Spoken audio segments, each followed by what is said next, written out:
Welcome to the Focus on Why podcast. I'm Amy Rowlinson and I ask my guests one simple question. Why? Focusing on the importance of why, I share with you the relatable, uplifting and inspiring conversations I have with people from all walks of life. This podcast will encourage you to focus on your why to enable and empower you to achieve the success you desire. Have a purpose, have a plan, focus on why. Before we start, I would like to draw your attention to what I can offer you as a master coach. I can help you to focus on your why with clarity, uniting your passion with your purpose with a plan to create the life you truly desire. Book a free 20-minute coaching call right now via calendly.com/Amy Rowlinson/call, and we can take it from there. Hello, I'm Amy Rowlinson, host of Focus on Why, and in this 39th Reflections with Actions episode, today I'm not only reflecting on the last 5 episodes, but I just want to pause and reflect on the fact that today is episode 250. I cannot believe it. I'm so excited. And if you're a new listener to the show, firstly, welcome. Thank you so much for tuning in.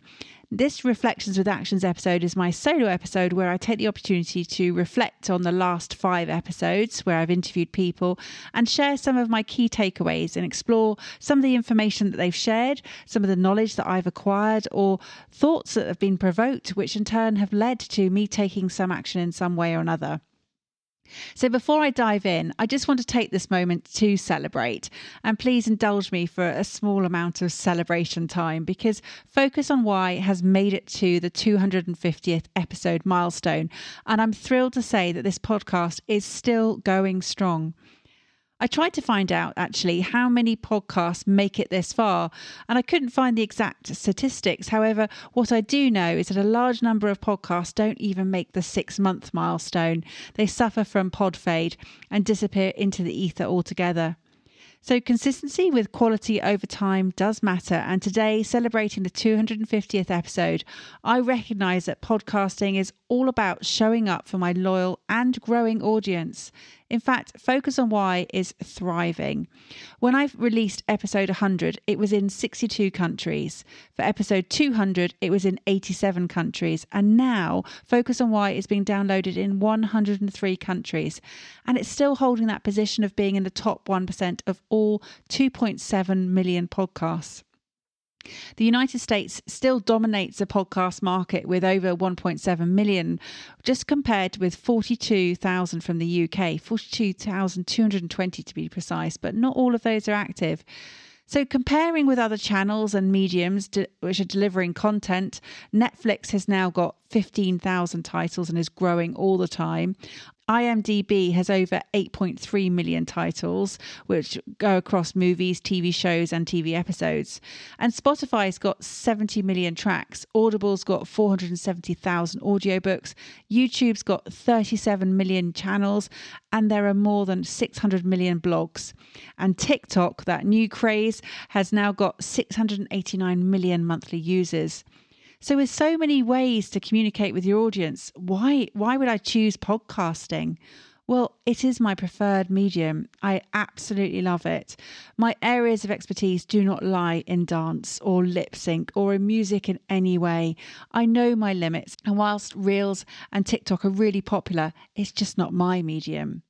So according to listennotes.com, my 250 episodes sit amongst all the 125,757,603 episodes that exist, which means that Focus on Why contributes to 0.000198 of the podcast space. Now that may sound like a really insignificant number. And it is. But to those people who tune in and for those I interview, I know it makes a difference. I don't need to have 1 billion views to know that I'm being impactful to those tens of thousands of listeners who do tune in. I make good audio and I've carved my way in the space where I am well known and respected as being a great interviewer. Someone who creates space for my guests to explore their purpose. And a recent guest of mine, Lee Jackson, whose episode is 252, said in a post on LinkedIn that I had him doing probably his deepest and most reflective interview yet. We talked values, accountability, beliefs, relationships and other stuff too. A brilliant host and an interviewer, he said. Thank you, Lee. I love what I do, and whilst I'm still considered to be a little fish in a big pond, I know that I can still make ripples that reach far and wide. So will 2022 be the year that you launch your podcast? I have now helped dozens of podcasters to successfully launch their show with purpose. If you've been thinking of creating a podcast either for your business or as a passion project, reach out to me via the Calendly link in the show notes as I can help you to turn your idea into a reality, into a podcast. As part of the 250th celebration today, I am looking to get 250 more subscribers to my weekly newsletter, Friday Focus.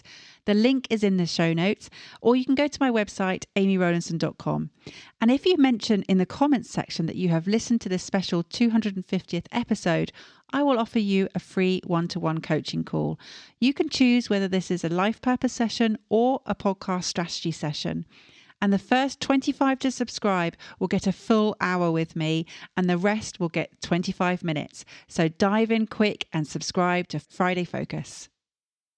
Okay, the 250 celebrations over for now. Let's crack on with today's episode. Now, this is called Living with Purpose, this Reflections with Actions, because the first episode I'm going to be reflecting on is 245, The Care Connector with Iain Clague. With his mum as a nurse in elderly care and a life that has always revolved around the care sector, it was always a destiny for Care Connector Iain Clague to build a care-focused business. Iain's mission evolved from a passion to help those in care to have the best life possible and for those working in the industry to provide the best service.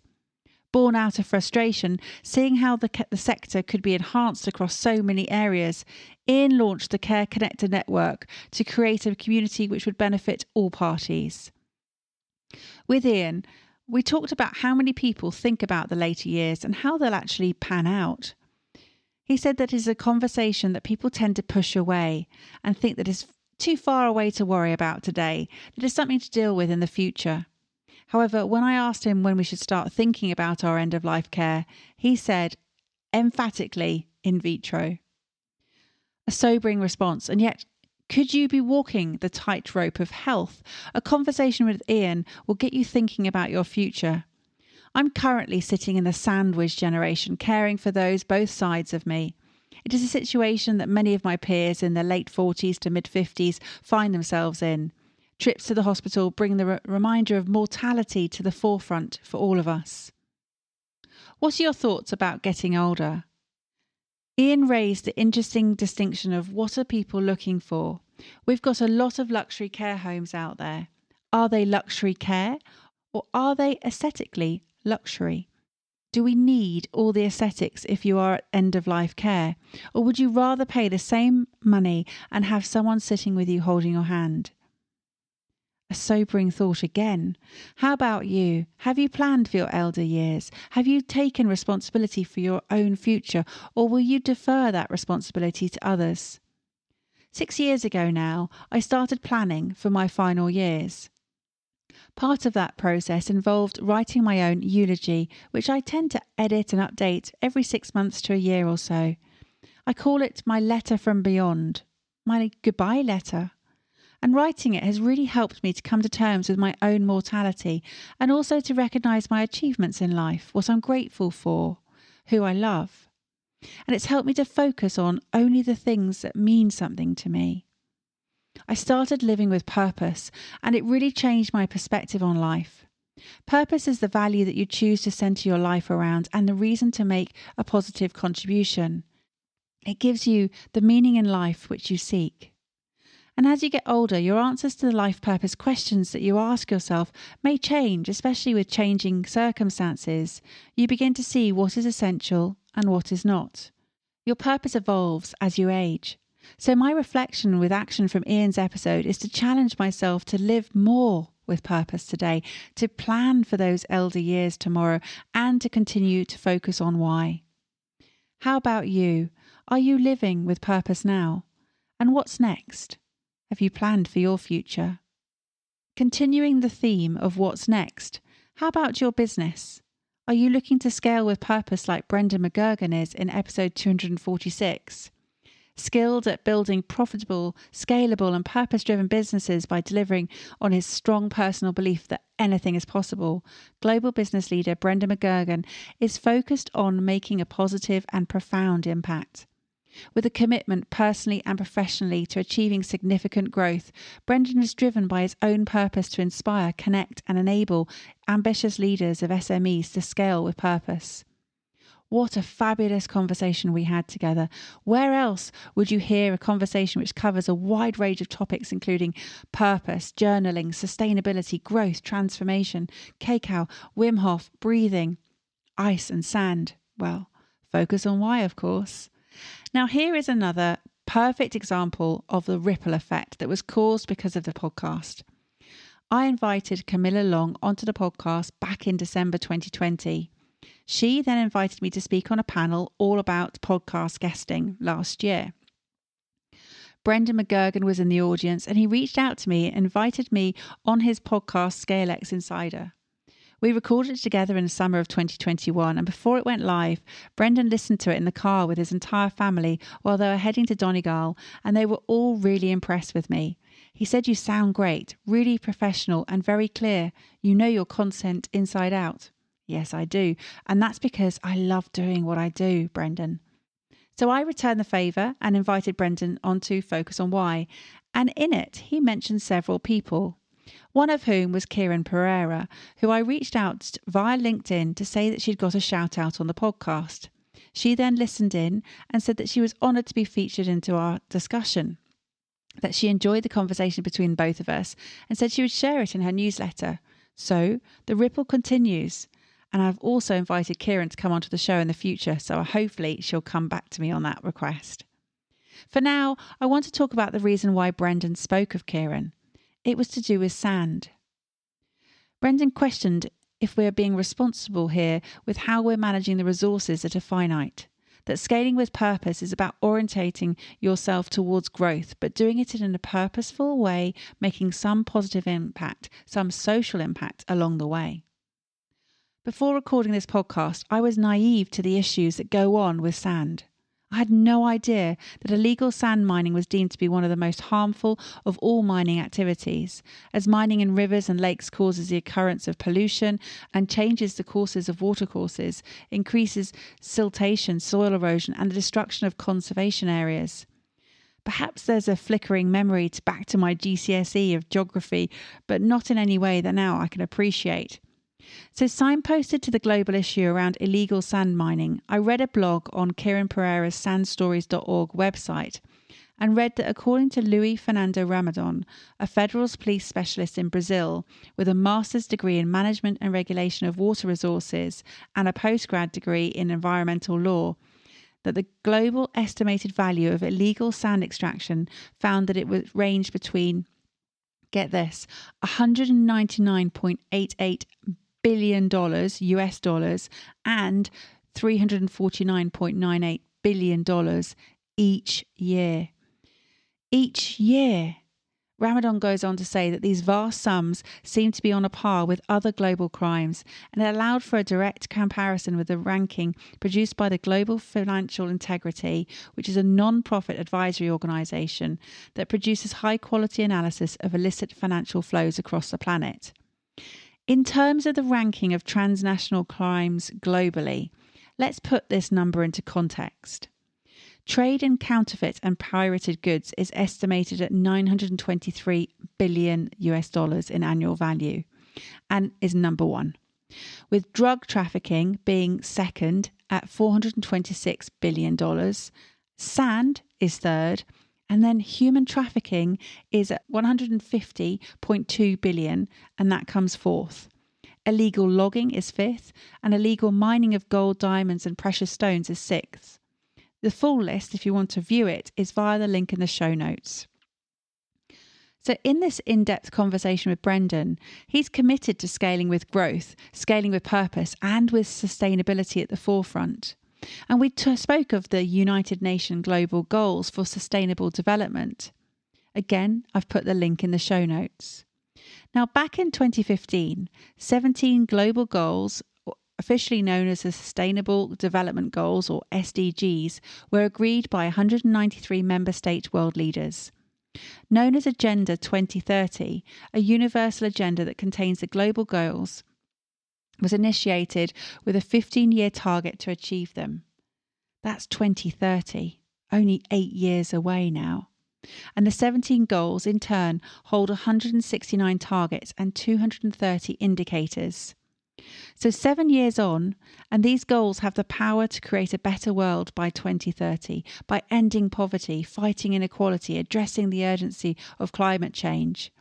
And guided by the goals, it is now up to all of us, governments, businesses, civil society, and the general public, to work together to build a better future for everyone. Take a look at the goals and see how you could help. They are all important, but there may be one that you particularly align yourself and your values to. For example, Kate Winslet supports goal number 1, no poverty. Chiwetel Ejiofor supports goal number 2, no hunger. Jamie Oliver supports goal 3, good health and well-being. Malala Yousafzai supports goal 4, quality education. And Daniel Craig supports 17, partnership for the goals. Now, thinking about this, I also support number 17, partnership for the goals, in spreading the messages behind the incredible work of all the people who are guests on the show. I too am making an impact and getting involved, spreading their word, spreading their messages across the globe. So going back to Brendan's message of sustainability, managing our finite resources and scaling with purpose, this is a big task, one that will outlive Brendan and me. And this is what living with purpose means. According to the globalgoals.org, sustainable development has been defined as development that meets the needs of the present without compromising the ability of future generations to meet their own needs. It calls for concerted efforts towards building an inclusive, sustainable and resilient future for people and planet. So if you take one action today as a result of tuning in, please make it be that you look at the global goals and see how you could meet the needs of the world around you, which in turn will help you to live with purpose. Next up is episode 247, Capture the Curiosity with Charlie Wyman. Growing up in the world of competitive motorsport, something Charlie's father said to her had a great impact on her thinking. He said that if you come second, you are the first of the losers, and there's no point in entering a race unless you're in it to win it. Influenced by this desire for success in high-performance sport, Charlie Wyman applies these winning methods into the world of sales and marketing, with a strong focus on her why and adopting the core values of authority, credibility and empathy. Charlie ensures that her marketing clients also exhibit these values to their clients.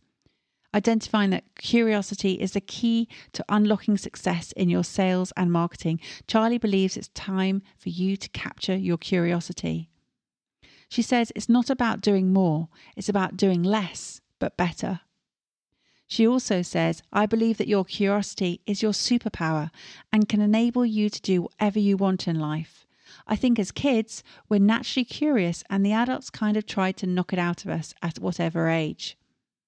Now, I've spoken about curiosity before in my Reflections episodes, referring to how Sir Ken Robinson challenged the effectiveness of schools and the way children are educated. There's a reason why the champion of creative arts, Robinson, why his TED Talk is now the most viewed TED Talk of all time. It was called Do Schools Kill Creativity? If you haven't watched it, check out the link in the show notes. I highly recommend it. And I believe that it hits a nerve for all of us because his message resonated with every inner child in each of us. Dreams that were quashed, strengths that were inhibited, and weaknesses that were highlighted. The freedom to explore and follow your unique curiosities were restricted by society and societal expectations. And curiosity features high on my agenda. I'm curious to understand the why behind all the guests on the show. And I've chosen this leadership role in life where I shine the light on purpose, on fulfilment and on curiosity to empower others to forge their own paths. My chosen mission and responsibility as a podcaster and as a life coach is to gift a living legacy of inspiration, insight, and knowledge to create long-lasting, positive ripple effects. Charlie said that most of us know what we need to do. More often than not, it's just about removing the noise from around you and helping people focus and be intentional with activities and their actions. For me, you've got to love what you're doing. So if I were to ask you, do you know why you do what you do? Would you know? Do you know what you love doing? As a child growing up, what one question did you ask the most? I would hazard a guess that it was why. Children are naturally inquisitive and curious. They want to know and understand exactly how and why things work. Not taking things for granted, they ask a myriad of questions such as why is the sky blue? Why do people die? Why do I have to go to school? Why do I need to go to bed? Why can't I eat chocolate for breakfast? Why? But why? It goes on. Eleanor Roosevelt said, I think at a child's birth, if a mother could ask a fairy godmother to endow it with the most useful gift, that gift would be curiosity. However, as you get older, you tend to question things less and less, taking things for granted more and more. You fall under the spell of confirmation bias, becoming less curious and more accepting of the way you believe things to be in the world. You may seek evidence to support your existing beliefs as opposed to evidence that proves you wrong.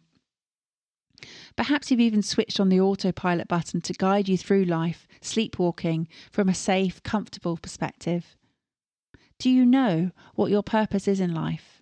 If you're unsure, you're most likely rolling with life day in, day out, reacting to what's happening around you as opposed to taking planned, deliberate action. Curiosity is unlikely to feature highly on your agenda. Curious to understand more about all aspects of life and fascinated by people, I launched Focus on Why back in April 2020. Seeking answers to all my questions, each guest teaches me more about life. Being positively curious helps you with problem solving and creativity. So ask yourself, what will you be curious about today? Don't stop asking questions because you fear you'll be judged. People love answering questions, and you will build better communications with them through doing so. When you show humility, are inquisitive, and ask questions, you acknowledge that you have the capacity to continue to learn and grow throughout life. William Shakespeare, I believe, said it best, and I remember this line particularly on a daily basis.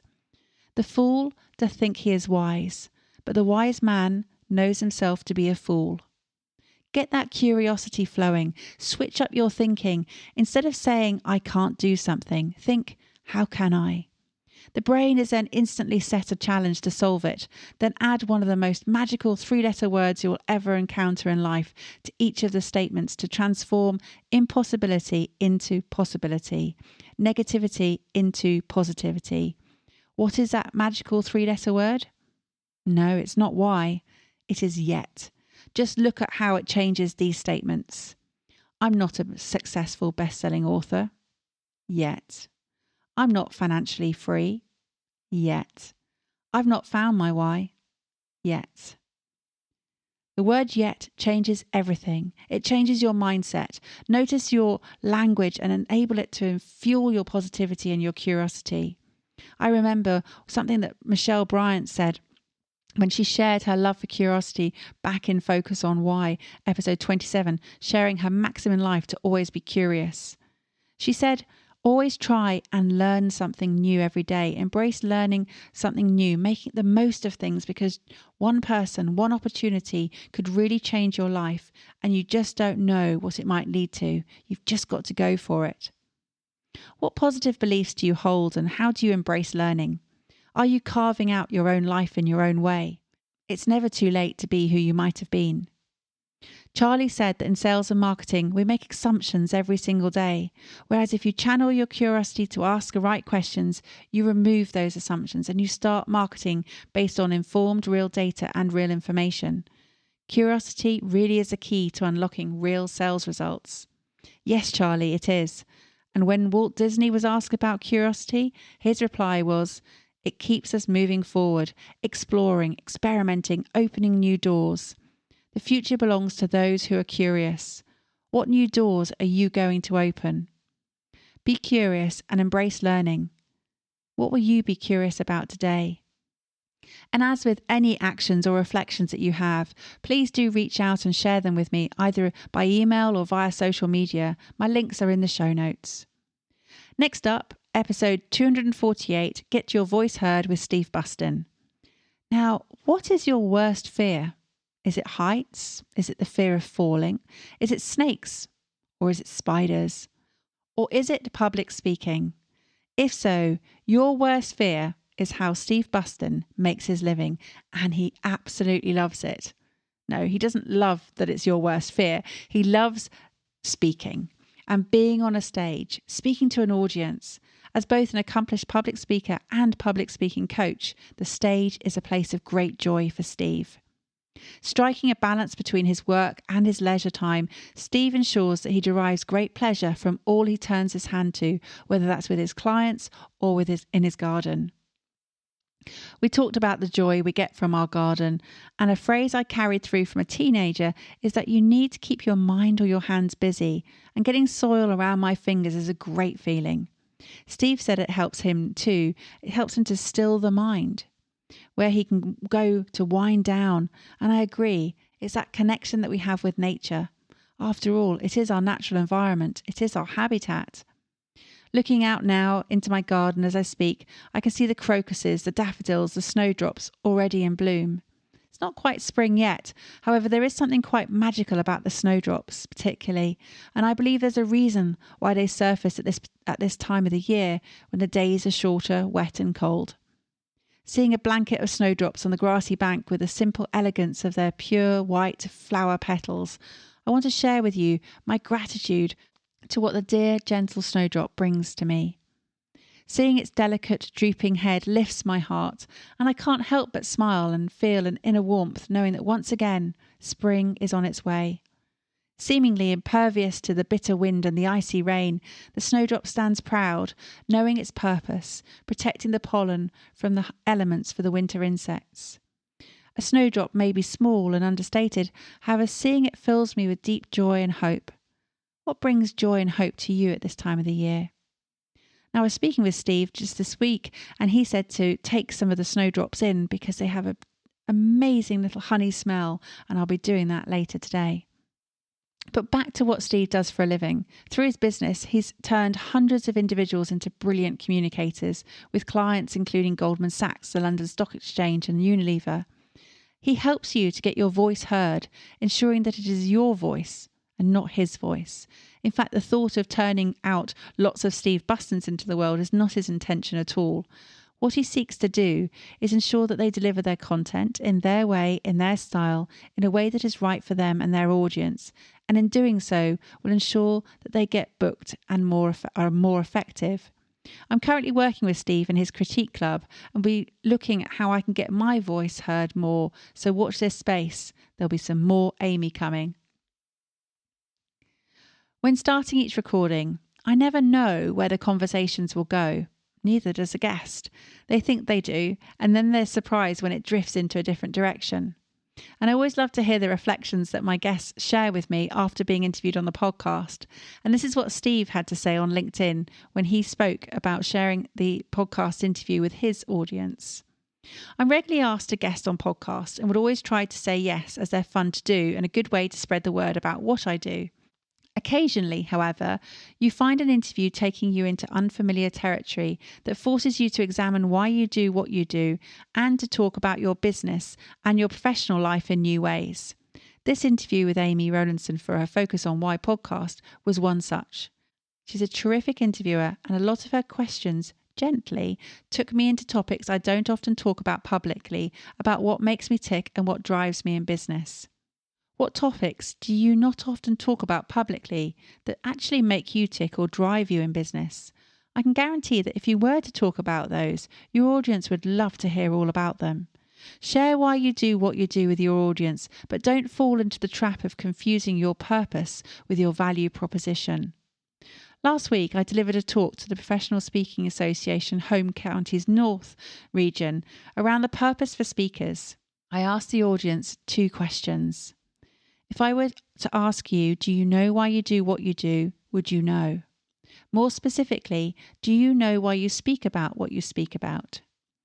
Now, together, we explored why they were the right person to speak about their chosen topic and how it communicates value, relevance, and purpose to their audience. What's the difference between your purpose and your value proposition? They're often confused as being the same, but they're not. Your purpose is your internal message, either for you as an individual or for the company. It is a purpose which keeps you and anyone else in a business connected and focused on its aim.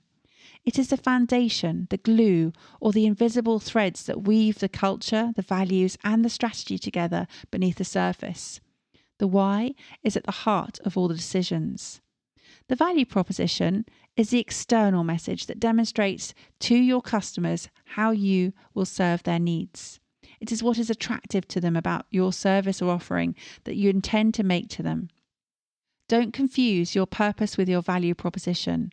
So often I see people and companies sharing their purpose and believing that people will buy their products or services simply because of their worthy purpose. They are sometimes so passionate about their purpose that they even forget what their customers actually want or need. This is an important distinction to make, so make sure you understand it. People may admire your purpose. They may believe in your purpose. They may share or identify with your purpose, but people actually don't buy your purpose. They buy your product or your service based on whether they need it or want it. They are buying the value you offer. Your value proposition explains what you do and how you do it. It is focused on the tangible value you deliver to your clients. So how does a purpose piece fit in? Does it even matter? Well, of course it matters. There's simply a balance to be struck between the two. Focus on delivering value to your clients. Focus on your value proposition. Ensure you have a clear external message that is focused on the client's needs and wants.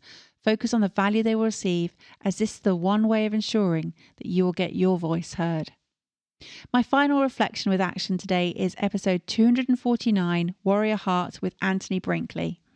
Anthony was introduced to me via an agent, and I get pitched to a lot every week with so many people wanting to come on Focus on Why, which is great, but how do I filter them? When I saw Anthony's bio, I knew I had to have on the podcast. Prior to starting his consulting firm, he was a Command Chief Master Sergeant for the 11th Wing of Joint Base Andrews in Maryland. He served as a principal advisor to the commander on all enlisted issues and was responsible for all personnel, logistic and workforce development matters. During his military career, Anthony obtained Chief Master Sergeant distinction, a leadership position achieved by only 1% of the enlisted Air Force. He has provided oversight for $3 billion worth of aviation assets.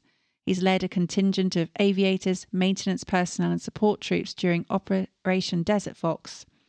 His unit flew 204 combat missions with 100% mission effectiveness. He has managed over 130,000 people in over 14 bases across the world, to include Korea, Turkey and the Philippines.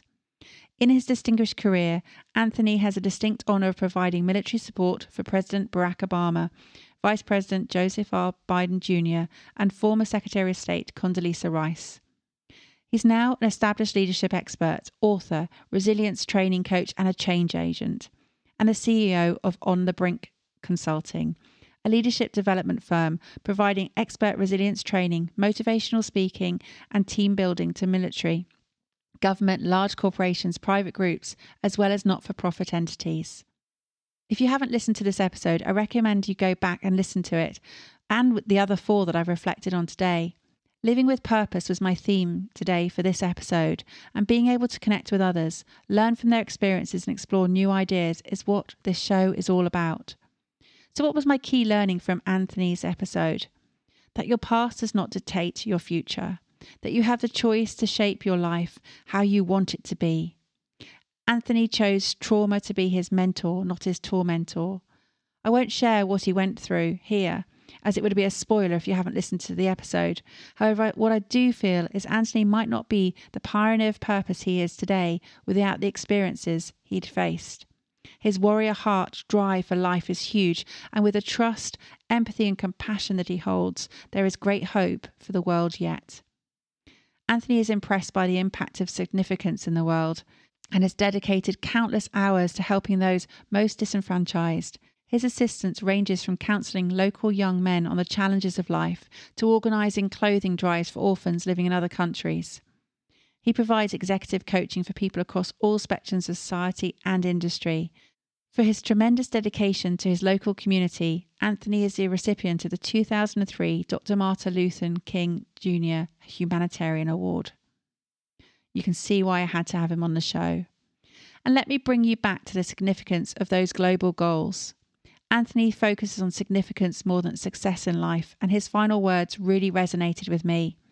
Be where you are, connect where you are, love where you are, forgive where you are, and live.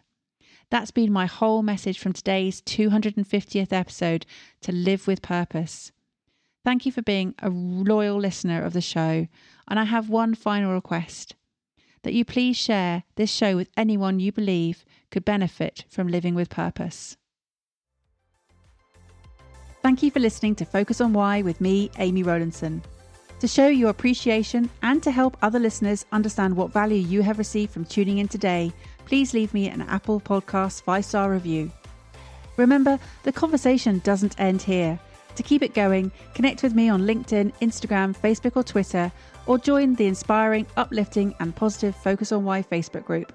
All the links are in the show notes. Have a purpose, have a plan, focus on why.